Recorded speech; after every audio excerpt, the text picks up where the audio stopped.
if you are feeling pain, you're going to do whatever you need to do to move away from that pain. And if smoking is that thing, if sex is that thing, if working is that thing, then you're going to do it.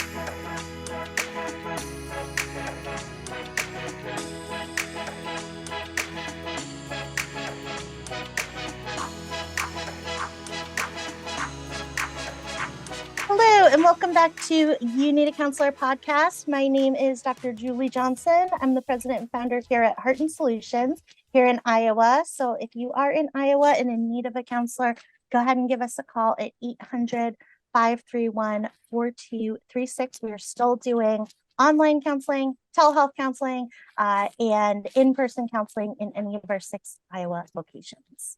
And I'm Chrissa Hunt. I am the Vice President at Heart and Solutions in charge of the BHIS department. So BHIS stands for Behavioral Health Intervention Services, and that's where we go in home and work with children 4 through 18 on different behaviors. We can also see them at school or in the office or telehealth right now as well. And this is our podcast, You Need a Counselor. So we are designed for people curious about counseling, but have barriers keeping them from experiencing the benefits of counseling. Our mission is to share stories about counseling, good, bad, and indifferent, and spread the message that everyone can benefit from mental health and behavioral health counseling services. So we post on Sunday nights, new episode every Sunday night at 5 p.m. Central. So batch up your laundry or your walking for the day or your meal prepping for the week, whatever horrible task you hate doing. Just know that you can picture that Chrissa and I will be putting away our clean laundry for the week as well on Sunday nights as we're listening to that new episode with you. And that gives you that entire week to get in touch with either your counselor if you haven't seen them in a while, or to reach out and contact any of our wonderful and informative guests on the show. So Sunday nights, 5 p.m. Central Time, new episodes. All right. So we have a very exciting guest today here with us. I think we're all going to learn a lot from today's guest. We've got Caurel Richards with us here today. And oh my goodness, Caurel has been in this field for 14 years, helping people. And you guys are going to hear a lot of jargon and information about how she does that. But at the core of it, Caurel is about helping people and helping people to help themselves. So our guest today is the founder of In Divine Thyme Transformational Services. And I love that In Divine Thyme, and Thyme is spelled Thyme. And I love that. And I know there's a story behind that. So that's going to be exciting for us to learn about. She is an expert in complex childhood trauma. And helps both children and adults to cope with and to understand and uncover some of that complex childhood trauma in order for the people that she works with to be able to move forward and live their best lives as they are moving forward, breaking some of those unhealthy habits and those thought patterns that can very easily accompany complex childhood trauma. So welcome, Caurel. Thank you for being here. Well, thank you for inviting me and having me. I'm excited to be here. So you are a licensed hypnotherapist Yes. and a rapid transformational therapy practitioner. Yes. Now, there are a lot of thoughts that come to mind when we hear hypnotherapist. Uh-huh. So I think that when we said that, some listeners maybe saw in their mind that snake from Robin Hood, the cartoon with the and the watch hanging down from a chain. Right? Oh boy. So a lot of misunderstanding about what a licensed hypnotherapist does. It's not about party tricks. So tell us about, what is a licensed hypnotherapist and how do you use this to help people? Well, first of all, it's none of the above. So you won't be quacking like a duck, nothing of that sort. What I like to call it really, or how I describe it, is a way for you to access your subconscious mind, because what we are having in this present moment is a conscious conversation. So we have these blueprints that are kind of running in the back end, they're pulling our strings, telling us how to live, telling us how to show up. And those beliefs are rooted in a response or a coping mechanism that happened way back, not even today, it happened way back in your childhood. And what hypnotherapy does is that it gets your mind, it gets your nervous system to just be calm. It's pretty similar to that of meditation. And I want you to picture this. You're at point A, and somehow you get to point B, and you're like, how the heck did I get here? What route did I take? You just somehow got there. It's a bit of a trance, really, is what hypnotherapy is. It's not about being asleep. It's really just being so calm, just so relaxed, to the point that I'm able to assist you, facilitate a session where we get to access those blueprints that are determining how you show up in this world. I love that analogy. That's so relatable, right? Like we get up and we drive to work and we've done it a million times and we're like, I don't remember. Like, if you offered me a check for $10,000 to say what color car was next to me on the drive here, I could not tell you, right? Like my brain just said car and moved on. And so that, I think it takes some of that mystery out of that hypnotic state that you help people to get into, because we're in that kind of state all the time. We just aren't doing it on purpose. And what you're doing is using that state intentionally to help people. There's the word intentionality. We are almost like just zombies walking around, just doing things that we were kind of programmed to do, conditioned to do. And what hypnotherapy does, it honestly gives you the chance to be like, okay, well, this blueprint, this programming, this conditioning isn't working for me. Here, you get a chance to rewire it, change the belief, and actually imprint beliefs that are actually going to work for you, essentially. I love that metaphor of reprogramming ourselves and my daughter does these Lego coding projects, and you put in, okay, then this sound plays and this movement happens, and you put this link of code in, and she's 6. I mean, she's doing this. But if something is wrong in that link of code, the wheel doesn't spin and the song doesn't play. And the lights don't light up, and it could just be one link. And when you change that one link, the whole thing moves differently. So I think it's so relatable what you're saying about like, we're programmed. We just don't we don't know what that programming is. And what you're able to do is bring us to a place where we can see what are those pieces that we're programming in, and how do we change it? Exactly, especially if it's not working for you. So it's almost like you have a PC or a Mac and it has a virus. And you're like, well, it's slowing down how I'm processing things. It's slowing down how I operate. So I want to remove that virus, right? You don't continue to use that computer and then one day it just shuts down. If we do that, essentially what happens to us is that we die. And we don't want to die. Absolutely. It keeps us going. And keeps us on that healthy track. Our habits that we're doing that we don't even know is a habit, we just think that's how people operate or how the world works. Those habits and thought or in actions, they have a tremendous impact on our physical health as well. And so just like a computer will just black screen and die on us, as humans, the same thing can happen. Our physical health is so impacted by those daily processes in our brains. Absolutely. And I do my best to work with clients on a daily basis to get to the root of the problem, because you can work on the symptom all day and the issue is going to come back because you're only really, breaching the surface. So if you dig a little bit deeper and you get to the root of what that issue came from, where it all started, and then what you do or what we do together in the session is that we change the perspective, because as a child, you don't have a semblance of logic. So chances are what you are believing at that point isn't true.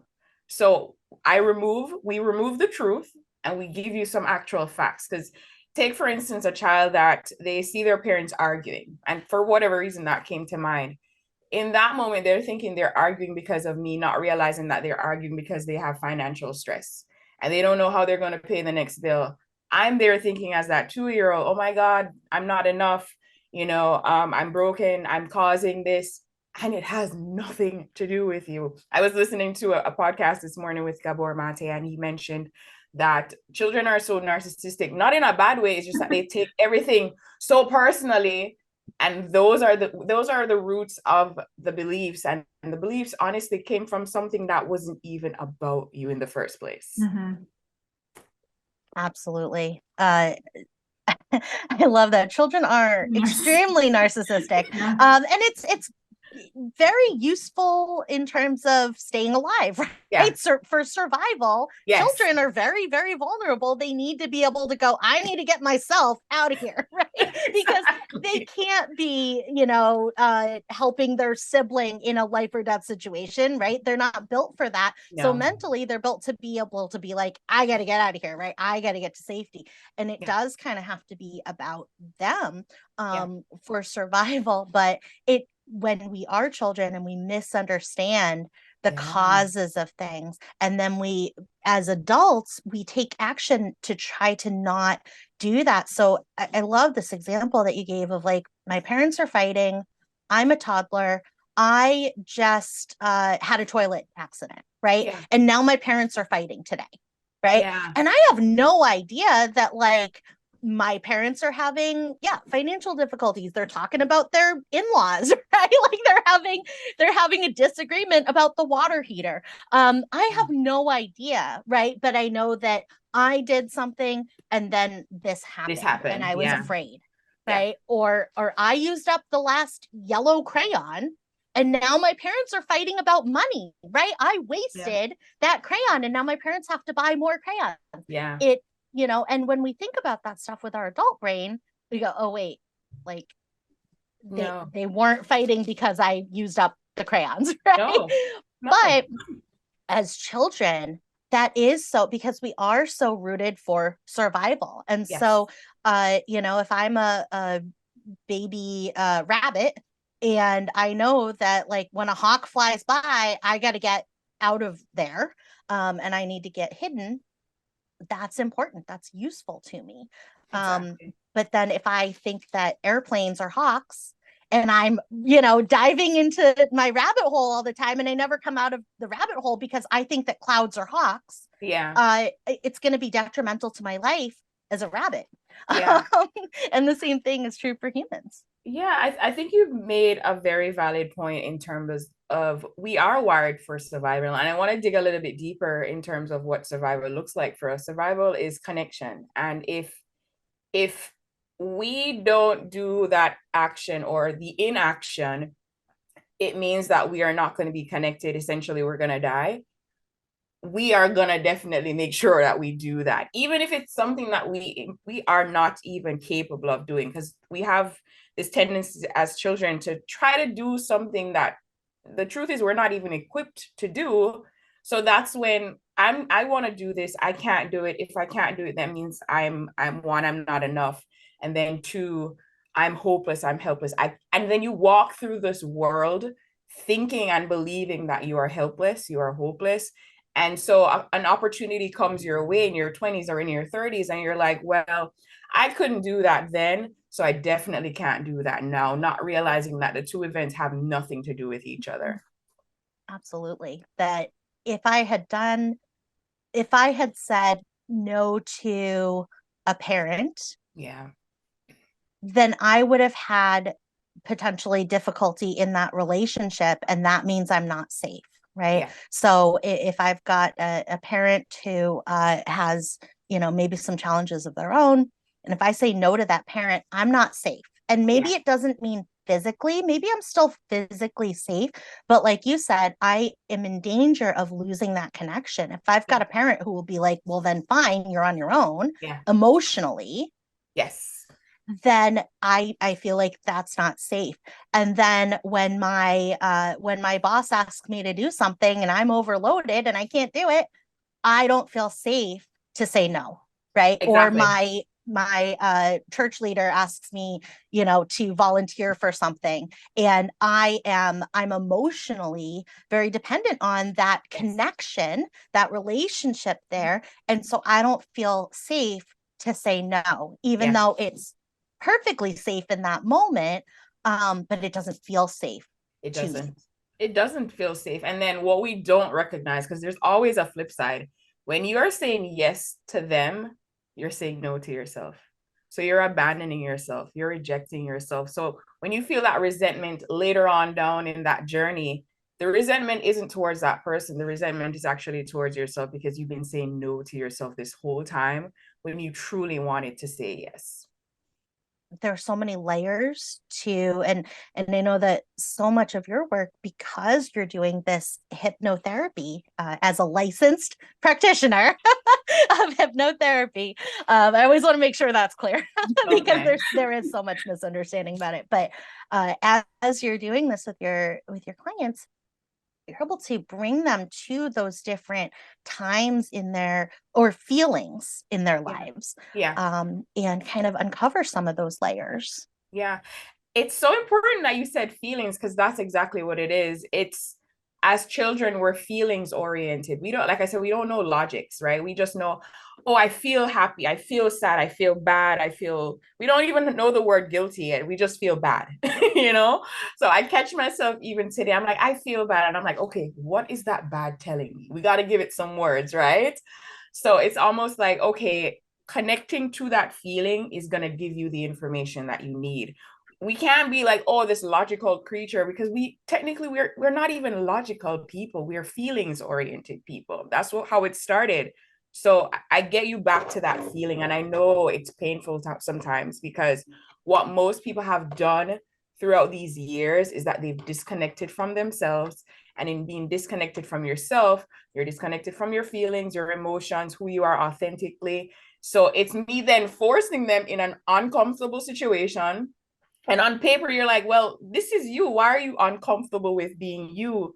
But it's not familiar to you to be connected to yourself. So me asking you to connect to you and what you're feeling, you're like, I don't like that. I don't want that. Because the last time I felt I was in so much pain and I felt like I was going to die. Absolutely. No, it's painful to go back into those painful feelings. And we do so many things that we don't even know that we're doing in order to avoid those feelings. Exactly. And so we'll be like, oh man, I want to quit smoking. Um, that's hard because sometimes when we're not smoking a cigarette, we're having feelings. We don't like that. Right? We don't like it. So we go have a different feeling. Yeah. Or, I want to stop eating so much sugar. Well, when I stop doing that, I have some feelings. I don't like that. I don't like it. I'm going to go, right, and have some more sugar because I feel different when I have those substances in my body or when I'm doing those behaviors. Absolutely. And I think, not even that I think and feel that that's where addictions start. Anytime you're trying to move away from something that doesn't feel good towards something that's more pleasurable and it feels good, that's where the addiction starts, because especially if it's causing harm to you. Because you mentioned smoking, so we're going to go with that. That smoking isn't good for you.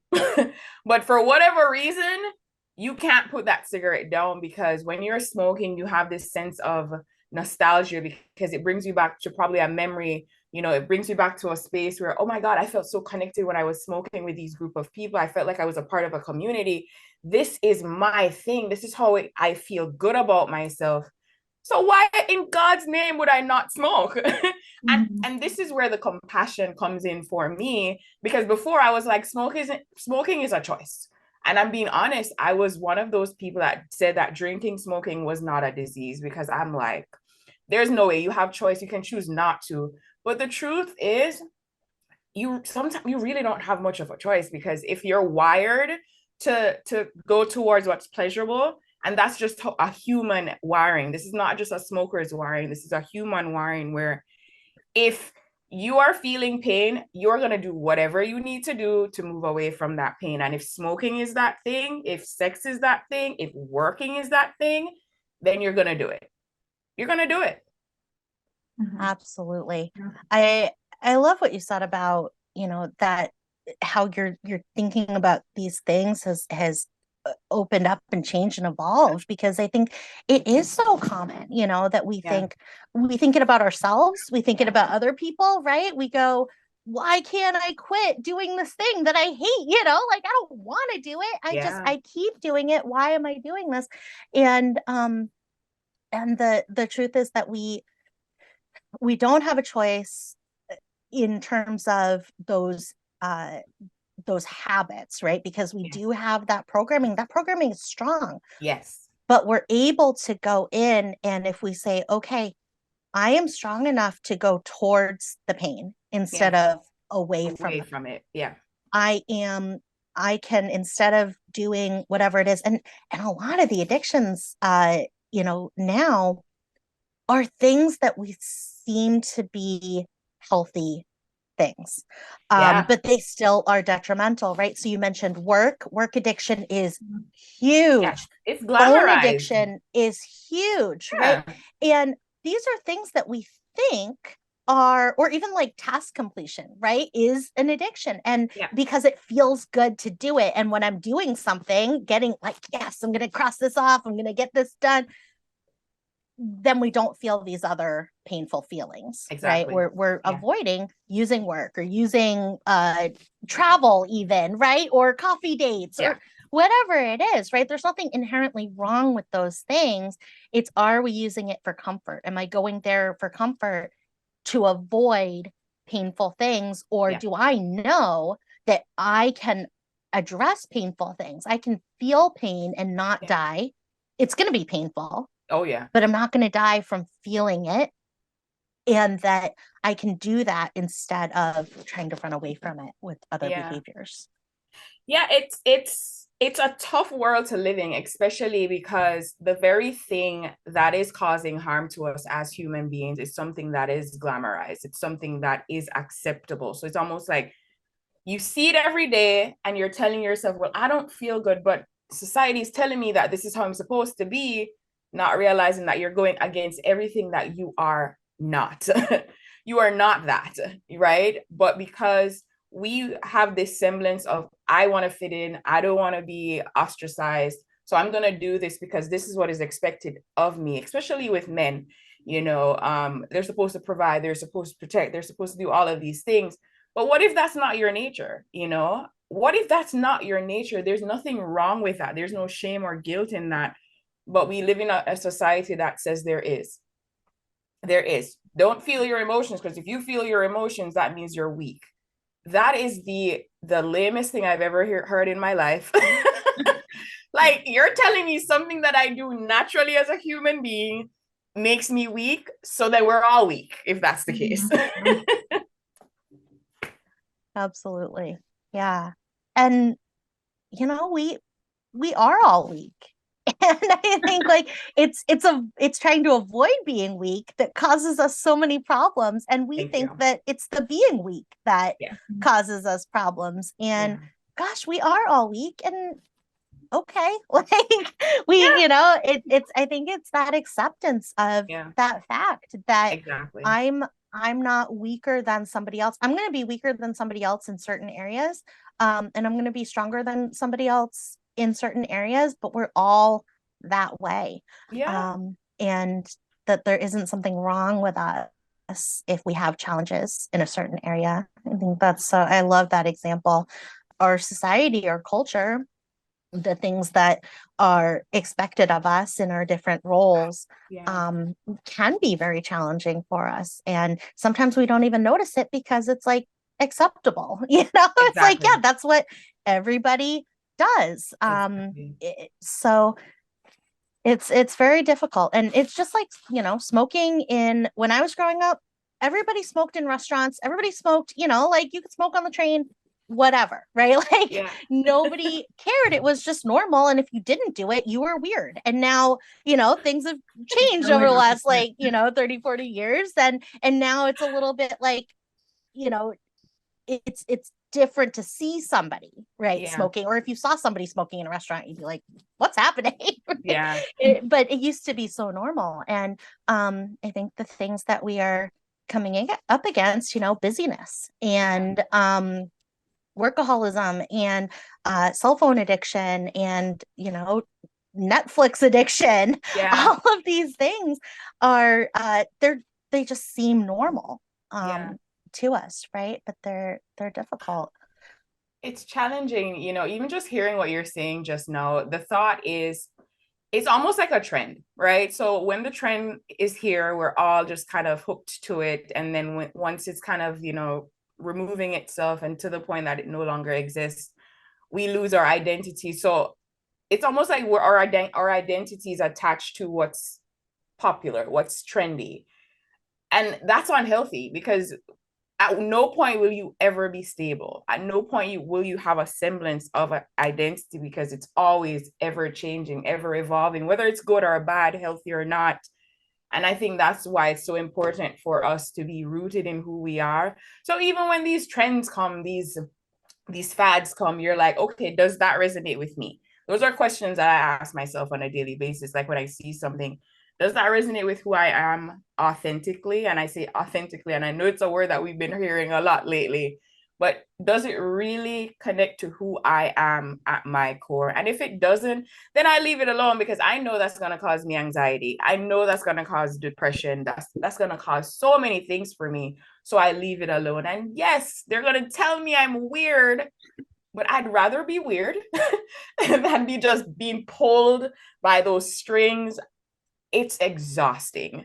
It is very much exhausting. So anyone that's listening to this, I know what you are experiencing, and you don't have to. It's a choice at the end of the day. I know it might not feel like it. You might feel like you're powerless, but there is a way to overcome that powerlessness, that hopelessness. There is hope. And it's like you said, it's not always pleasant, the process. It is going to be painful at parts, but there is hope and there is freedom from these challenges. Yeah. So now so you are a rapid transformational therapy practitioner as well. So tell us about rapid transformational therapy. So they both work hand in hand, because what rapid transformational therapy is a combination of cognitive behavioral therapy, NLP, psychotherapy, and hypnotherapy. The hypnotherapy is the core of it, because there's no way for me to access your subconscious mind without it. So essentially, why it's called rapid transformational therapy is because, as the word suggests, it's quick, it's transformational, it's powerful, because if you get rid of the root of something, or if you change the perspective of the root of something, it's almost like you get rid of all the symptoms. They don't happen overnight. This is not hopes and dreams. It takes time, because just like how it took me 35 years to get to where I'm at in terms of, the traumas, the experiences that I've had, it's not going to take 24 hours for me to get through it. It's just the beginning of the journey. That's where the healing starts, is recognizing, and this is a true story, when my dad turned his back to me at the airport, went to a whole different country, didn't explain to me what was happening, I took that as rejection. I thought that I wasn't enough. And I walked through the world with that wound into my relationships, into work. And the one thing I will say is, as well, is on the flip side, even though I had that wound, it was like a driving force for me. Like, I had to show my worth. I had to prove my worth through whatever it was, because I've had multiple experiences. It was through sex, it was through working. So all those addictions I've been through, compulsive behaviors, been through those. So I think what makes it hard for people to recognize or to be aware that there is a problem is when the thing that is actually making you great or worthy is something that is socially acceptable. You're like, well, there's nothing wrong with me, when you're so disconnected from yourself and you have that wound that's just festering and turning into something even bigger and manifesting into something that makes you, for me, I was very angry, because I wasn't living in my alignment. I wasn't being the person that I wanted to be all my life. I was just being what I was told to be, or how I was programmed to be, essentially. So that's the disconnect, where you'll see someone that's so successful, they have everything that you would want, but on the other side, they're so unhappy, they're so unfulfilled, they're so empty, they're so numb, because they don't want to be connected to this version of them, because it doesn't feel real. These, sometimes moments and seconds of our lives as children, they stay with us, and sometimes we don't even remember the experience, we don't remember it. Yeah. And even when we don't remember it, or sometimes we can't help but remember it all the time, right? Our brains and our memories, they try to protect us in really weird ways. And sometimes we don't understand why. But our subconscious holds that. And I might not, this Halloween, I had an experience. My daughter's 6, and I was kidnapped when I was 18 months old, and I was adopted when I was about 2. And I use the word kidnapped now, but I never realized that was what happened. And I had an experience this Halloween. There's this movie called Hocus Pocus. Oh, I love that movie. I was terrified of this movie as a child. I had never watched it. I was terrified. Yeah. My daughter wanted to watch it, and I was so afraid to watch it, even with, I'm 37. I mean, I was so afraid. And we watched it, and I realized every time, not only that, but like ghost stories and, anything, pirate stories. I used to be so afraid. Anything like that would bring up this fear that I had of being stolen. And Hocus Pocus, where she's like, lock up your children. It is about stealing kids. And so, I mean, watching this, I went, oh my gosh, that program has been playing in my mind for 35 years. Yeah. I've had this idea, no matter what is happening in my day-to-day life, I make a pot of coffee, right? Whatever it is, this program is playing in my mind that says, don't get kidnapped. Don't get taken, or don't let your family members be taken from you, right? Or kidnapped. It makes it, it's very painful to come face to face with it after going, that was playing the entire time. And then once you do, oh my gosh, you can hear it all the time. All the time. Yes. That's not pleasant either. It's kind of like, oh man, could that go back into my subconscious, please? Right? It's funny you say it that way. And I'm so glad that you were able to share that story. So thank you. Anyone listening to that would be like, are you nuts? Like, it's just a movie. And what people don't understand is that it's not a logical response that we have. We are just simply coping. And when we came up with this coping mechanism was when we didn't even recognize what logic was. So it's not going to make sense to you. It makes sense to you, the adult, but that little girl, that 18-year-old, the 18-month-old doesn't understand that this doesn't make any sense. They're just like, I need to survive. I need to cope. So it's when it comes up, don't ask for it to go back into your subconscious mind, because it's going to plague you. It's going to continue to plague you.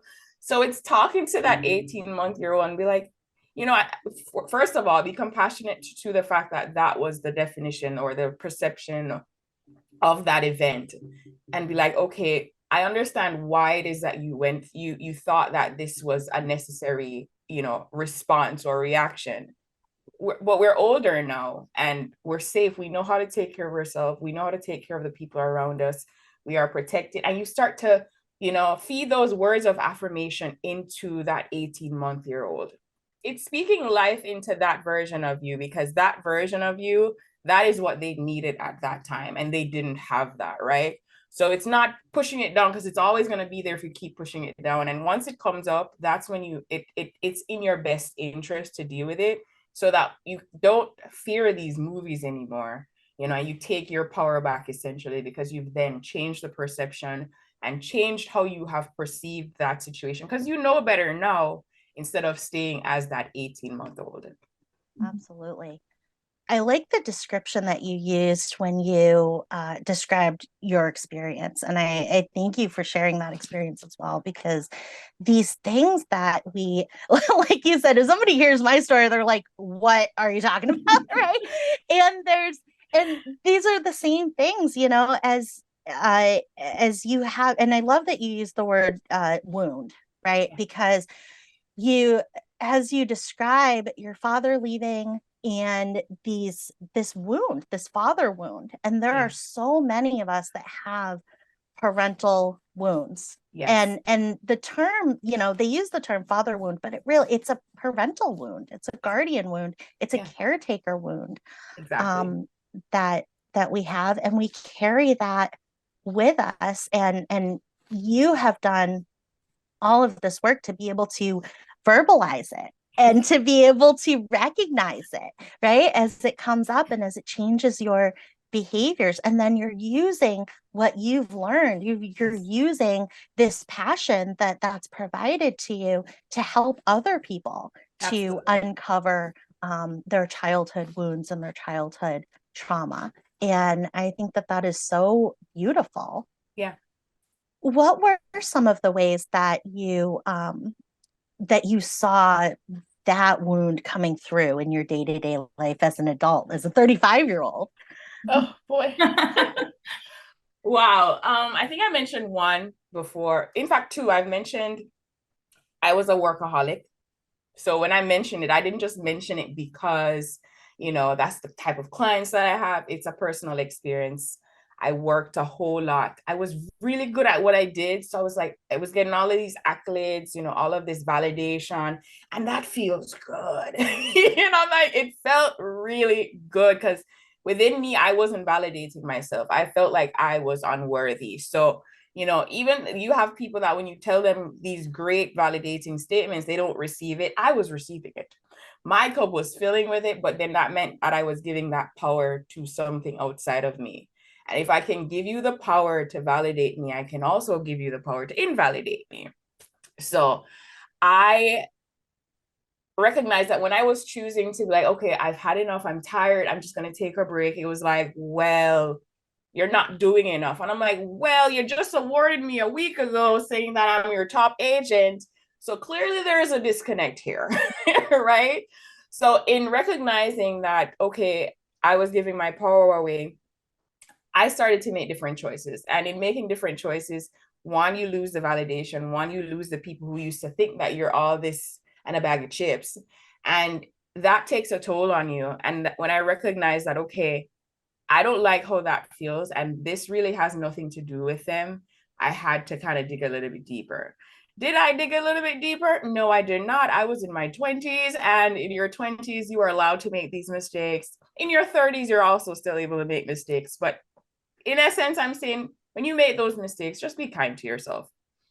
And then there was another side of me that I was assaulted, or I will say I was violated when I was about 13 until I was in my 20s.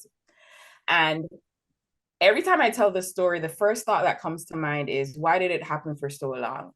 And for me, I understand that because of how I was predisposed in terms of the habits and behaviors that, you know, I was exposed to, what was happening to me, I thought was normal. And I was talking about it with friends and they said it was normal. So I was like, okay, well, I don't have anybody to talk to about it because this is normal behavior. It wasn't until I migrated to Canada, which is where I'm right now, and would talk to people and they're like, well, no, that's not okay. They'd have this shocking look on their face. And I'm like, why do you look so shocked? And they're like, that wasn't okay. And it was in them saying it wasn't okay that I come to realize that, okay, me seeking validation through sex, because my identity, in a sense, was connected to that. I had to be really good at what I do because that was my identity. You know, I had to work really hard. I had to be really good at this. I had to be really good at that. So anytime I stepped outside of that, it almost felt like I had no worthiness at that point. So when I got to Canada, this is the part, I recognized, one, there was so much chaos around me when I was living in Jamaica that being in Canada, things are still happening, but it wasn't as noisy. And then the noise just kind of started to get smaller and smaller as I made choices for myself. Because for a very long time, I've always known who I'm supposed to be, but you don't feel safe to be that person. So you kind of just put yourself in a box. And when that box gets too much, you get angry. That was my response. I get angry. I get resentful. And I was tired of getting angry and resentful because it was so draining. So after a while, and I started to recognize the depression and the anxiety, I opted to go to therapy. I went to a psychotherapist, And I remember walking in just excited because I'm like, it cannot get any worse than what I've been living. You know, I have all of these intrusive thoughts. I have all of these panic attacks. I just don't feel good about myself. I was so self-critical. And I decided, let's try this thing called therapy. It was free, so I went for it.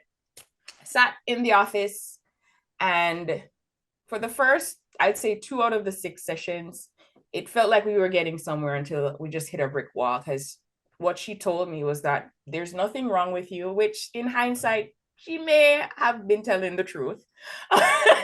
But I couldn't see it at that time, right? Because I'm like, there's clearly something wrong. I don't feel good. So after the 6th session, I recognized that that type of therapy just wasn't for me. And I think why I mentioned this is because you got to find what works for you. Anyone listening, psychotherapy might not be the thing for you. Mm-hmm. Cognitive behavioral therapy might be the thing for you. NLP might be, hypnotherapy might be the thing for you. It's just trying different modalities out to see what works for you and go with that.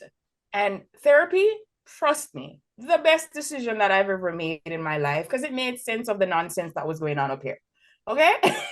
So eventually after psychotherapy, I found Marisa Peer, and in finding her hypnotherapy coach, I did Uncompromised Life with her on Mind Valley. And I was like, I never felt so seen and heard in my life.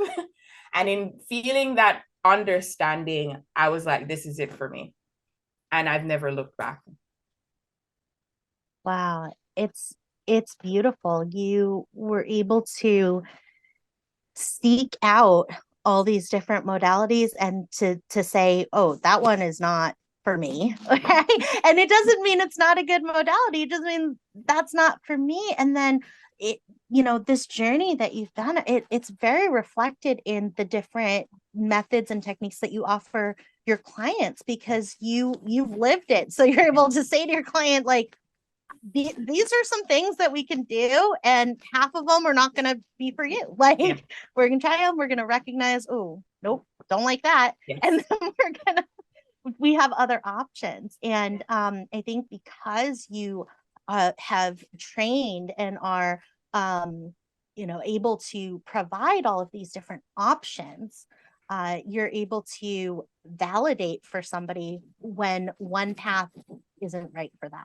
Yeah. Absolutely. And I think that's what's important about life. It's finding what works for you. It's personalizing, and it's just like going to a spa. You know what it is you want, you go in and you get that. It's the same thing with therapy. You know what the result is that you want. And sometimes you don't know how to go about it. So what I am doing is I'm facilitating that. And if I recognize that, okay, this modality isn't working for you, then I'll go ahead and I'll dig a little bit deeper elsewhere. And it's also dependent on how I ask the question, what I connected to. Some people have a hard time feeling in the beginning. Like I had a session on Friday, and normally what happens in a session is that you get to go back to a couple of scenes. And for the love of me, she could not come up with a scene. And of course I didn't panic, because I've never actually experienced that before, but I knew in the back of my mind what I could do. So instead, what I did was to just ask her to go back to her childhood room, just go knocking on the door, visualize a version of her and ask that version of her, how am I feeling? And she just said sad. And then I'm just like, okay, I want you to say I'm sad because, and everything unraveled from there. So if you leave it to someone who has not felt anything in a very long time, and I guess feeling numb is a feeling, but her sense of feeling was always numbness. So when I come to you and I say, as someone that is numb, how are you feeling? You're like, what the hell are you saying? Like, what language are we speaking? So you gotta have to, figure out what type of language to use for each person. So every session is very much personalized, because that's the only way it'll work for each individual. And I love that you I've never heard it said like that before, but that feeling numb is a feeling. Yeah. And I've never heard it said like that or thought about that concept, but it's kind of like how white noise is noise. Yeah. And if you use white noise to drown out other noises that you don't want to hear, it's still noise that's playing. And when you turn off that white noise, you hear all of the noises that you don't want to hear. And the same thing with numbness. When you're feeling numbness, you're not feeling the other feelings that you don't want to feel. Mm-hmm. And when you stop feeling numbness, then there are other feelings like waiting to come in, just like those other noises are waiting to be heard by us. Exactly. And I love that. I've never heard that before, but that's beautiful. And how very validating, you know, for your clients and for all of us that that feeling is a feeling. And it's real. It's not the absence of feeling. And I think that sometimes it feels like it's the absence of feeling. Right. Yeah. And why I do that too is because for the person that does feel numb, they think they're broken. They think they're just defective. Like, why is everybody else feeling joy and happiness and all these things, and all I can feel is depression, all I can feel is numbness? Like, what's wrong with me? And I always say, instead of asking yourself what's wrong with me, ask what happened, because there's always a story behind why it is that you're not feeling. Because maybe at a moment something happened that you had to just simply dissociate, and you're like, you made the decision to be like, I'm not going to feel ever again. And when you imprint that on yourself, your mind will listen to that because it is trained to do what you want it to do. So if you're telling it, I don't want to feel, you're never going to feel again. Absolutely. I know. So sometimes our brains are a little too efficient. Our brains listen to us a little too much. I know.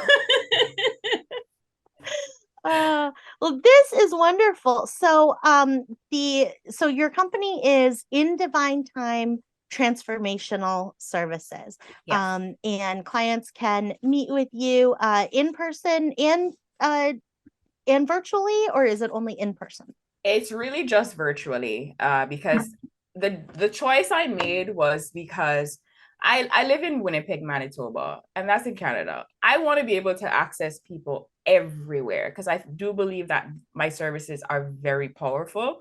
So I want to ensure that I'm not limiting myself to just the people around me. So that is the choice for making it virtual, and it's just as effective through Zoom, like we're having this conversation right now. You still feel the impacts of the services. So yeah. Awesome. Absolutely. Wonderful. So anywhere that you are, if you're listening, you can access services virtually. Which sometimes can feel even a little bit safer if you're in a spot where, maybe trying therapy doesn't feel as safe. So wonderful. Thank you so much, Caurel, for being here and for sharing about, what licensed hypnotherapy is and what rapid transformational therapy is and the work that you're doing to help people. And so if you could give one suggestion to somebody on the fence about starting counts. Oh, you Did I lose you? Oh, there you can go. you hear me? Yeah, okay, sorry. I can hear you now. The question cut out. Sorry. So if you could give one suggestion to somebody on the fence about starting counseling, what would that suggestion be? I'd just say, just do it like Nike. Like it really, honestly, you either win or you win, because what it will do is it'll show you that one, maybe this type of therapy isn't for you, or the other flip side of it is it works. It works. So if it doesn't work for you, you go to another one and then another one until you find what works for you. Love that. Absolutely. So starting, there is no way to lose if we start, because we either figure out we're one step closer to what will work for us, or we find something that does. So love that. All right. Well, thank you so much for being here today, Caurel, and we would love to hear your guest sign off. So we'd love to hear you say, I'm Caurel Richards and I need a counselor. Well, I'm Caurel Richards. I needed a counselor. I need a counselor, and I will need a counselor, and I am a counselor. Woohoo! We're covering all bases. So true. I mean, what a great example. Lifelong counseling client and passionate enough to be doing it as your profession and helping other people the way that counseling was helpful to you. So very, very nice. I also need a counselor. So does Chrissa. We all we all do. Yes. And you know, in my mind, we always will. Yes.